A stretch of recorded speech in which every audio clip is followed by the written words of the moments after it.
கூந்தல் தாழ்ந்து வந்ததென்ன வனிதை உந்தன் பாதம் கண்டு வணக்கம் சொல்லவோ தேன் மிதக்கும் உதடு சேர்ந்திருப்பதென்ன ஒன்றை ஒன்று முத்தம் இட்டு இன்பம் கொள்ளவோ மானிட பிறவி என்னடி மதிப்பு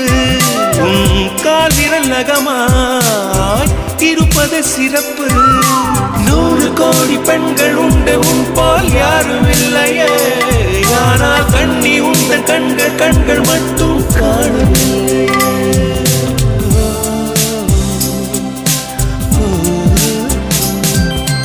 20 கோடி நிலவுகள் கூடி பெண்மையானதோ என் எதிரே வந்து புன்னகை செய்ய கண் கூசுதோ